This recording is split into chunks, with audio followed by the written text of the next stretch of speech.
indexing into level 1s. EG push through bottom lane. They don't catch the sweeper on their push, and so 100 Thieves, after EG have vacated the area, they drop the extra ward in the side brush and the control ward here to watch for these ganks. This is something they've done over and over again. Invest this money, this extra control ward down here. And I'm curious if we're going to get any crazy, wild, surprise type of plays here in the Game 5 to just try to catch each other off guard, or if it'll be that slow and steady type of approach. You know that this is the most pressure either one of these teams have been under for the whole split. It's going to be a really exciting one, and these early moments can mean a lot in this kind of fight. You've got to be really careful about these Soraka Qs. You win out on the trade so heavily because it's not just the damage that Soraka's putting out, it's the healing that she actually gains every time she lands a Q. Winning lane against Soraka requires you to dodge those constantly. And that's why I like the movement from Vulcan and Kaori here, Kaori, as they move together to bait out the Soraka Q, trying to get a juicy 2-hit on that one, and they don't get either of them. All right, everybody just trading back and forth a little bit here. Let's look at where junglers are starting. Bottom side for both. So we're going to see them pathing up towards that top half of the map. I expect some attention towards this top lane when it's carry versus carry. And I think that's really going to call a lot of attention up there, especially post-Spix when Gwen has that potential to look for those all-ins.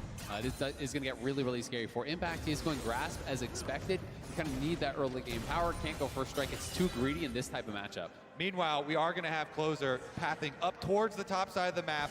Poppy finishing up on red buff first, and someday we'll be able to have that protection here. So everybody playing accordingly, cautiously, tracking those jungle as they go through their full clears.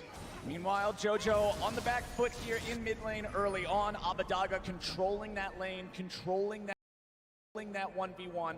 Closer will walk over just the very last couple of seconds of that ward. But Impact has done such a good job with his wave. He's trimmed it just enough so it's not actually crashing. You know how the wave is actually building outside his tower there? You basically are ungankable from this position, so it's a really, really good spot for him to be in. Inspired, though, moving up here, and I think 100 Thieves should have a good idea that he's in the area, given that they saw those camps are still alive. It's really smart stuff from Closer, trying to play off your pushing lane here. Trundle wins the 1v1 versus Poppy early on. That is why it's such a prolific pick into this matchup here. With the press, the attack, your dueling power is incredible, and so he just bullies in off his pushing lane. He even calls Someday down to go invade that blue buff. They secure the top Scuttle Crab for that counter pick top lane, the extra safety, the vision, and get the counter jungle off. This bot lane is becoming a problem, though. Look at Kaori. He's down so low in the bottom left of your screen. Already down over a full wave here. They're getting relentlessly pushed in. He has been on point, landing a lot of these Qs, and that is just giving them such a massive health advantage.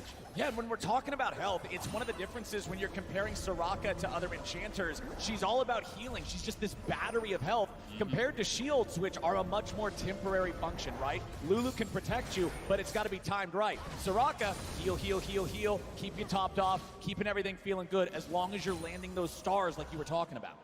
And it's also really interesting to notice that he is actually going very heavily for the laning setup. 2 points Q, 1 point E. Sometimes Sorakas will actually not even put a point in W until level 7. I don't expect that for pro play, but you can very heavily go in towards your laning. This is critical timing here for the jungle slip in from Trundle. Closer has gone into this side brush looking for the lane gank as the wave is pushing away from Impact. We'll see if they're able to bait him in. Well, Impact is going to get caught by the pillar, but he keeps on walking it off. They shouldn't be able to threaten a summoner spell here. No, Impact barely taking any damage from that one. But it's very awkward. The wave is pushing away from him, and he knows his jungler, was just on the bottom side of the map. So he's got to play this out very, very slowly. Play respectful to the fact that Closer could still be hanging around here. Was calm, patient play, though, from Impact to not blow his flash. And as a result, he should be able to kind of slowly walk this in, but will be giving up a lot of farm, and you're going to see that building up here as somebody collects this wave. I like the confidence from him, from Impact here. He's like, you're not going to waste that much time up here with me. He gets right back to pushing here and is able to get it in. Crashes the wave. Closer had to go for that reset back down to the other side of the map. And they snuck a control ward in on Dragon after revealing jungle topside.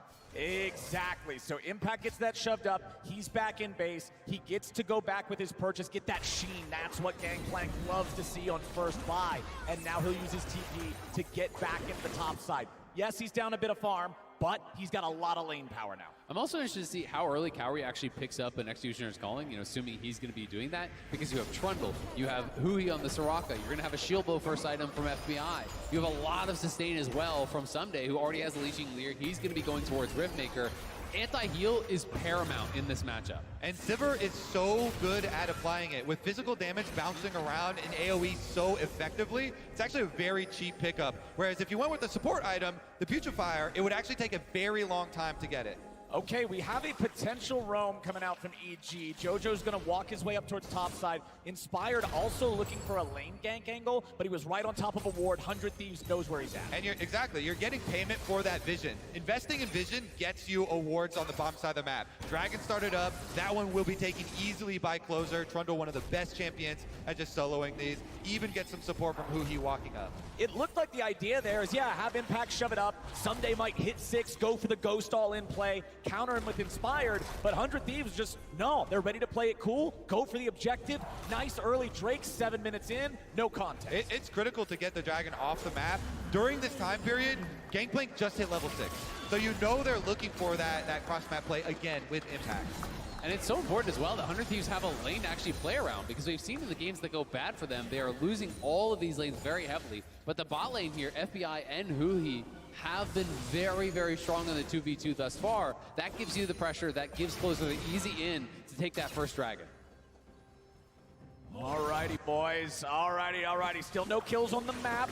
Again, a little bit slower pace than some of the other games we've seen with some very early action. But this time around, again, for Game 5, everybody wants to play it a little closer to the vest. Absolutely, and we've seen all these games get out of control so fast off of early advantages. All 4 games, once a team gets ahead, they start to run away with it. No one wants to be the one to make that mistake, to make that bad call here in game number 5. Plus, as we pointed out in Champion Select, there's so much less playmaking ability on both squads here as far as coming up with those, hard CCs to pick people off. It has to come. Maybe you're looking at JoJo with this Ahri, post level 6, has the flash, has the dash ability, looking to try and pick off something like a Soraka moving around. It feels to me like it's probably going to create a situation where every fight almost has to be around objectives. It has to favor one team for setting up early, and 100 Thieves are setting up for the Herald. And it means, exactly, whoever gets there first is going to have such a massive advantage in the vision checking through. But I like 100 Thieves. They went through mid, they got Closer level 6 with the minion XP, and now they're rushing it down. They're going for it, but it's stolen away. Inspired! He gets the smite, but can he pick up the eye? Someday's ready to fight back against Impact as JoJo tries to get out, but now they found Someday instead. He's gonna try to walk away. Impact's at 200 HP. Someday 100. He will not die. No one will die, but the Herald goes to EG. JoJo gets greedy. He tries to get both the kills instead of taking the guaranteed charm onto Someday, but then they can't finish him off through the Soraka healing. Exactly. The ambulance is there. He comes. He heals up Someday. They escape with their lives. Still, though, the flash smite steal from Inspired just as it gets to 900. Look at this HP. 920, 856. Boom. He's in there. Smite, flash, steal. And then it's about this fight on the top side. They collapse over onto Someday as they actually get the rejection out. JoJo, though, he says, we can get both. They think that Someday's dead, so he leaves the charm onto Azir to try to set up the second kill, but then all of a sudden, flashed in there from Hui, drops the summoner heal, drops the W heal as well, and keeps his top laner alive. Yep, they get Someday out alive, and of course, no eyeball was picked up on that Rift Herald. Yes, it was. Yes, it was. Oh, he went back afterwards. Cowrie got it. He circled back in and picked it up before it expired. Evil Geniuses pulling off the heist of their own. But look at the farm disadvantage in bot lane. Cowrie moved away from what was a pushing lane, I believe, on bot side. They were already down. Now he's down a massive amount here. 65 farm only at 10 minutes is really, really low for pro play. Both junglers up in the top side again, just shadowing, seeing if anything's going to happen. They're making sure they crash that wave for 100 Thieves. But the Rift Herald being on the AD carry does make a situation where it's much more easy to predict when that is going to be used. Absolutely, and it will hopefully, for the EG side, really kind of close that gap between these two marksmen, because that could be solo play gold if they can get the push. The problem is, how do they get the push? Because they've been losing this 2v2 constantly all game long. Right. Inspired here on the Poppy. Could be that difference maker coming down, trying to open up some space for them to actually use that Rift Herald. Again, they can clear out these minion waves, no problem, but looking at either the Poppy or the Ahri here for EG to open up that space. Meanwhile, 100 Thieves actually feeling quite good about their position. And one thing I want to mention about 100 Thieves, about this build, particularly for closer, Bomby Cinder on the Trundle, a lot of times we are seeing these Divine Sunderer then into tank Trundles. This is a full tank approach from closer. He recognizes everybody else's damage. They need a meatball. And you can shore up some of the lack of engage with a chem tank. If you get that extra move speed, charge in with the Trundle Pillar, create some openings for your team. Absolutely. I'll be Oh, interested to see- Frostfire slow. Yeah, going in for the Frostfire. It'll be interesting to see when he starts actually going for Pillar Max, if that's going to be an important part of it. Also has really nice synergy with the Zeri because you can get the Empowered W in to really kind of poke away and harass at your opponents. But it feels like Impact is in his comfort zone up here on that top side, working towards Triforce's first item. And up in farm in this matchup, going to be feeling really good about his position. Also note the Swifty boots on both the Poppy and the Gangplank, because slows are really all 100 Thieves have to lock you down. Right. Gwen ulti, slow. The Trundle Pillar is a slow. The Soraka, Q is also a slow. It's all these abilities. So Swifty boots are going to be so good this game. I love the adaptations. I love building around what the game asks for. But right now, we got to look at the bottom left part of the screen because it's 100 Thieves who got that first Drake no contest. Now they're going to get the second one the same. But Cowrie is topside with the Rift Herald for EG to strike back. Exactly. EG know this. They're the ones who made the early move. They're willingly sacrificing this dragon to further feed the Sivir. Their Sivir is their win condition. Funnel as much money as you possibly can onto this champion. And you see everyone from EG a move away from the tower. Vulcan still sharing in the turret plates, though. And on the bot side, Impact actually ulted the bot wave. So FBI can't actually trade back that much on the tower. He's got to wait for the next wave there. They're going to get the charge on the second tower and an interrupt on the TP. Beautifully done there from JoJo to give EG the tempo they need for a second turret in top lane. Exactly. Every second counts here, and they're going to be able to get 2 towers before the Zeri even finishes up on bottom. Won't even be able to finish it. They're going to need at least another wave. That GP ulti was just really game-changing there, clearing out that bot side. You never want to race the Rift Herald. It's so good at winning these things, at demolishing these turrets, especially when plates are still in the equation. I will say, though, 100 Thieves feel pretty good about getting 2 dragons stacking here. Again, with the way these two teams are set up, whoever's at the objective first and can force the other team to walk towards them gets a pretty big advantage. So 100 Thieves already having that threat of the dragon stacking. And we're kind of set up in this situation where EG's top jungle are really, really rich. That's their gold advantage. But on the other side, FBI is monster farm. He got solo gold on those plates. He's up in farm. So he is really going to be the big threat for 100 Thieves. It's kind of all eggs in the FBI basket here, and we'll see how well he's going to be able to perform in these team fights, as Cowrie should be able to grab a plate off this before that goes down, but feeling a little bit scared. And one thing I also want to look at here, it's another Crown of the Shattered Queen, this time for Abadaga on the Azir, recognizing I got to survive the burst. I got to make sure I don't just get exploded instantly in these fights. And it is worth noting that it's Lulu who's actually picking up the heal cut. It is Chemtech Putrefier. I do think it's effective, but I still really do favor heal cut on the Sivir because of the easy application through that Ricochet. As far as itemization too, still haven't seen a lot of indexing into the magic resistance, which will be very, very efficient for evil geniuses.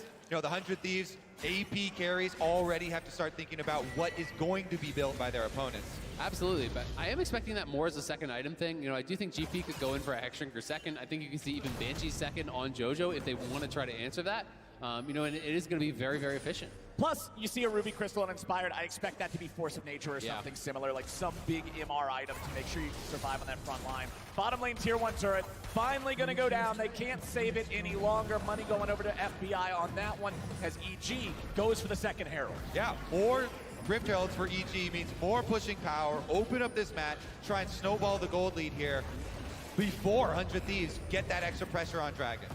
And it's really interesting, you know, you can see Closer purchasing the stopwatch here. He didn't have it from Runes. I think he knows EG are going to challenge at that third dragon. If 100 Thieves get the third dragon, if they win that fight, the game is very heavily in their control, because that would be a march towards an early Ocean Soul with Soraka on your team, which is going to be really, really difficult to deal with.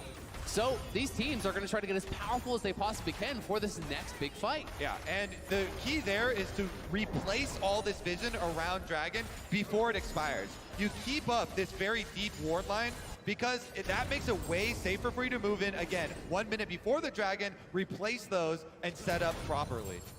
Alrighty, my friends, 2 minutes until that third Drake spawns. Abadaga versus JoJo here in the bottom lane. Impact versus Someday up in the top side. Trinity Force versus Riftmaker. Again, Gwen normally likes to hit 2 items before she really feels confident in that side lane and trying to take over things. And I think we're going to see EG, back a little bit early here and try to reestablish jungle vision control because they have very little in this whole area. It's all enemy wards down on that bottom side. Vulcan now moving in here with the Ahri down in that bot lane around him, but they've got to sweep out these wards. They've got to push out mid lane. They've got to get ready for this next dragon. They have a minute to do it, so they've got the time, but it's got to start now. And you can see the inventories filling up with control wards on the 100 Thieves side. Also worth pointing out the stopwatches for the 2 frontliners on this team. They know this next Drake is going to be a fight. They know that these one-use items could swing the entire game and the entire series in their favor. I expect similar purchases if the gold is available for EG. Gold star here to Inspired. Gets the Negatron cloak built up before this fight. So critical for the front line. More magic resistance goes such a long way here. He's really looking forward to this one. Closer should have his eyes on that Poppy as far as the Trundle ultimate. Yeah. Quickly sap it away so that your carries can actually work through the front line. 20 seconds to go on the Drake. 100 Thieves with control over the pit, over the river, but EG marching forward. Vulcan with the sweeper, just making sure there's no more vision lingering here in this jungle.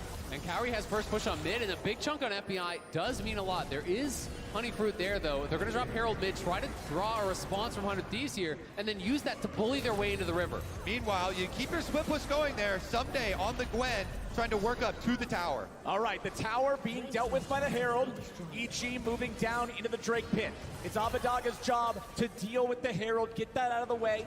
EG, they have forced 100 Thieves back for now. And 100 Thieves, they're just trying to buy time for the split push. Someday up there, the Gwen, chop, chop, chop. Tower getting worked down. Now it's important to remember there is that control ward from 100 Thieves in the back part of the pit. Turret is gone now. EG are starting up the Drake. They've got the aggro. Charm lands on Abadaga, and now they're ready to try to go. Impact eats a little bit of damage. Auto attacks flying out from FBI. The Drake is half HP. 100 Thieves have control over the pit, and Someday could teleport into the fight. There's the TP onto the control ward. Gangplank ulti lands. JoJo misses Charm. Drake's at 2,000. JoJo goes in. JoJo looks for Huhi, but he won't be able to find him. 100 Thieves, they try to fight back, but Someday is ejected. Abadaga with a massive swoop. It's 2 for 1, 3 for 1, 4 for 1. 100 Thieves destroy evil geniuses. That's gonna be a full ace for 100 Thieves, and the Dragon Soul Point coming up. 100 Thieves bought so much time for Someday there. He pushes it out, he kills the tower, gets to go back to base and buy before even having to TP in, and he pays them off big time there with the triple kill. An Emperor leads from the front, and Abadaga found the angle. My goodness, with game 5, all the pressure on, coming down to this dragon fight. And look at the stages here. First, the charm onto Azir here, prompts a flash forward from Lulu, EG. They then get out the Zeri ultimate, and they try and kite backwards, wait for it to expire. But the biggest thing there was Vulcan flashed in, the silencing field from Huhi denied the polymorph to come through. So he flashed in, he silenced up, and they can't CCJ and Abadaga. That changed the whole game. Look at this health on the jungles as they then battle over the dragon. Huhi flashes away from JoJo. The Ahri has to escape, and the Poppy ultimate only ejects the Gwen. Closer then, low health on Trundle, kites back in, smites up the dragon. Abadaga with the giant Azir sweep gets them all. And then look at Someday coming back in on the wraparound here, jumped over the pit. They wipe them off the map, but man, that silence from Huhi absolutely changed the game. You talk about that Azir sweep. If he gets polymorphed up and bursts down there, that never happens. Maybe this is an EG teamfight win. Those little differences there change everything, and Huhi came up huge. It is the smallest differences that can mean the biggest wins in League of Legends. Both AD carries doing so much damage, both top laners right behind them, and 100 Thieves are keeping the aggro on. The Soraka pick doing so much. The silence as well, though, kiting back, heal flashing, so the Ahri, JoJo, full commits into the team, can't get anything, and that gave the Azir the opening there too. Keeps everyone alive, huge, huge stuff. And at the start of this game, I said, I wonder if they're going to go for any surprise plays, catch them off guard. Soraka itself catches them off guard. If you're not used to playing against this incredible amount of healing, if you're not used to playing against a rare mechanic like silence, it can totally trip you up. Absolutely, and when you talk about the burst healing, when you're below 40%, you get the amp on the ulti, you drop the ulti, you drop the summoner heal, you drop the W all at once. You can do about 1,000 healing out of nowhere, and you really have to keep that calculated in when you're looking for these kills. When you think you see an angle, you got to take this rocket into account. And it's two teams that don't have a lot of hard CC to lock it down. So they were scrambling there to try and get that pick, and as the Ahri goes all the way in, they can't finish it. So much wrapped up in that last team fight. This series all coming to this big boiling point, and now 100 Thieves standing tall. Huge swing for 100 Thieves to put themselves in control in game number 5. It is now sub 2 minutes until we get to that soul itself. Absolutely, and something we haven't talked about is the fallout for the side lane, because it's going to become much harder now for Impact in that side lane here against Someday, who got this massive injection of gold. Impact was doing well in the 1v1, but you give 3 kills over to that Gwen, who is playing Ghost, who's going to succeed in these long extended lanes, and Impact has to be careful. And I like the fact that Someday went for the Zonias. This is more of a team fighting item. They recognize the fights are going to be around these objectives. If you want to win the 1v1, you can go for a Nashor's, go for a Cosmic Drive, but Someday's ready for those big plays. 100 Thieves are very happy, and now they just want to be able to use this lead at the next Dragon. So they're thinking, great, 5v5s, we want this game calm until this next Dragon. EG, they're the ones looking for, how do we open up a pick? How can we sneak this Ahri into some fog of war? How can we upset 100 Thieves before the advent of this next Dragon? It's only a minute away. They're creeping around in the jungle, trying to find an opening. And it's going to be tough to find those openings because they're so far down on gold that item completions are really showing through. There's no way that Cowrie's going to get towards an IE before that. JoJo's still working on a second item here. You can see Impact is kind of their big hope, who has a huge injection of gold in him, and he's going to have to come up big time in this fight for them to be able to win. 35 seconds until the Drake spawns. Ocean Soul, if 100 Thieves get it, EG positioning around the bottom side river. Abadaga currently recalling, does have the empowered teleport to be able to join the fight however, whenever, wherever. You can tell how important this early positioning is for EG. They call Impact over, he drops a whole wave. All right, we're ready to go. JoJo's getting jumped on. Rest 100 Thieves filing in, but they gotta be careful. Closer's gonna lose a lot of HP. Gangplank ulti's cutting him down. Who, he's got 200. 100 Thieves fall back. EG, huge win there. I said Impact had to come up huge, and he did. That massive barrel into ulti sends who he packing. He's got to go back to base. That wins them the Dragon by itself. He drops that top wave to get here in time. Timing so critical, and he pays off for it. It was so worth it. They get the Dragon. They stop 100 Thieves for now. 100 Thieves still trying to find. FBI gets stopped. He gets away. Okay, nice attempt there, but not quite able to secure the kill onto the 100 Thieves 80 carry, and now 100 Thieves are marching to Baron. Those are 2 critical summoner spells down for FBI, down for 100 Thieves. They scryers. Okay. They teleport, they're coming. Alrighty, it's 100 Thieves on the Baron. Baron at half HP. Kuhi has no ultimate on the Soraka. He's gonna be ejected. Baron's at 2K. Inspired to the pit. It's secured by 100 Thieves. Inspired is down. Falcons on the run. 100 Thieves are on the hunt. And Impact is all alone. He goes after Soraka, but again, he is silent. And again, the Thieves win the fight. Impact is silenced, and the EG fans are silenced as well as 100 Thieves take the Baron, take a 4,000 gold lead here, and look to push forward to secure this game. Closer looking for a pillar here. JoJo slowed down, still has the ulti. Shouldn't be in any mortal danger. Cowrie forced back. 100 Thieves, they don't have the mana to continue this for now. They're gonna have to recall, regroup, reset, and get ready for a big push. Oh, the faces of the coaching staff for the 100 Thieves there said it all. The timing window jumped on by 100 Thieves. The in-game shot calling, moving right over to that Baron, not allowing the full reset for EG. Absolutely, just pressuring them so heavily, and EG is so ultimate reliant. They're missing all these ultis, but even that being said, Inspired gets into the pit. How nervous are you here as closer? The tackle over the wall there gets into the pit, can't actually finish it off. It's secured by the Zeri. The Zeri ulti timed together with the smites, and then it's all cleanup duty from there. My goodness, Impact is going to be able to get one back. At least we killed the Soraka. Woo! Last shot, but that's going to be all that you get. 100 Thieves with the Baron are so happy with this.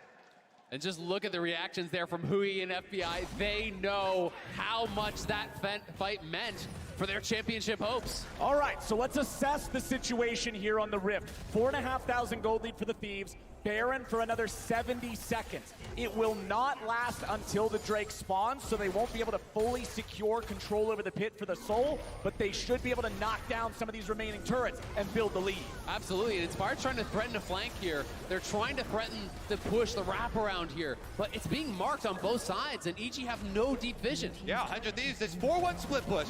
Oldest play in the book. Keep that pressure with the Baron-empowered minions, and slowly but surely, you get those towers. Closer going in for a chomp onto JoJo, takes about half his HP.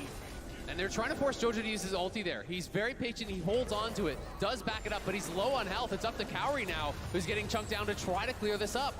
And this is one of the problems with Sivir into Azir. He can stab you with those soldiers when you have to step up. Sivir's got low range for a marksman, and 100 Thieves continue applying the pressure. Baron only available for 15 more seconds. This is the last wave they're gonna get. Yep, they keep the siege up here, 400 Thieves, but don't want to take any risks before the Dragon Soul fight again. Right. No big cooldowns blown, nobody overextend. 2 seconds left on the Baron buff. 100 Thieves backing away. Now continuing to apply pressure. Mid lane wave colliding as bot lane wave dies. 100 Thieves Baron push is done. EG do hold the base, but now the greater challenge becomes the Soul. And you look at this bottom jungle, you look at the vision, there's nothing there. There's one load ward right there is all they have out on the map on this side of the map. They're gonna have to be able to push out through mid and somehow, some way, find their way in through the Azir, through the Trundle Pillars, through the Silencing Fields, without any eyes on Someday to get to the Dragon. It's moments like these where you have to rise up above all the pressure. Every single odd is against you right now. Can they make the big play? Impact pushing out on top side. Does not have teleport. So again, it's going to have to walk early if he wants to get there. Someday does have teleport. It's time for Impact to take that long walk down there. Looks like he's not going to have time for a recall, just starting to walk instead. Closer goes in for the pillar. JoJo almost would have to ult, you would think. Abadaga with the stasis, staying alive for now. Gets himself away with a flash. Impact ulti doing some damage, but Inspired soaking a lot. TP's about to show up. Someday ain't here yet. 100 Thieves severely damaged on jungle and support. But it's 100 Thieves with a Soraka, and he can get the Honey Fruit and continue healing them back up. So they're going to go right back to full on all their carries, and EG is low and without ultis. Yeah, and Inspired does not have flash. That Poppy's going to have to walk all the way around. Inspired with half HP. He was the most injured player on EG. There's the charm. There's the potential kill to Abadaga, but he gets himself away. They're still trying to take the fight, but Impact is about to die. FBI gets them. They lose JoJo. Evil geniuses are collapsing, and Inspired will not steal the objective. Cowrie tries to run, but he's running away alone. 100 Thieves will get it all! The Dragon Soul is theirs, and they can push straight for the Evil Genius's base. They're marching down mid lane. They can smell the wind. They're getting so close here after that massive fight. No thief was left behind, and they've got 5 strong on the map looking to come finish it. They're going for it. The TP is here. 100 Thieves. They got 10 seconds until EG is back alive. 2v5. The geniuses are falling, and 100 Thieves are the ones to fell them. They try to defend. JoJo's running away. It's only 2 left again. They try to deny a little bit longer, but they will not get it! They're stuck back in the fountain! Vengeance is mine, saith the Thieves! And they're going to the finals! In a back-and-forth series, when it mattered most, it's 100 Thieves coming out on top. The surprise Soraka pick here in game number 5. making such a massive difference in these incredibly close back and forth fights. Going the full distance. Look at the celebration there. The Thieves, they said after that spring finals, they couldn't wait to get revenge. And they get it here in Chicago. And they're going to have their opportunity in front of a packed house tomorrow to try to claim the LCS championship, to do what they were denied 1 year ago. What an incredible battle between these two teams. The rematch of the spring finals. It goes the distance with incredibly convincing victories on both sides throughout the series. But it's 100 Thieves who outfight them, who outplay them, and who take the win here today. And they will take their spot in their third final in a row. What a streak.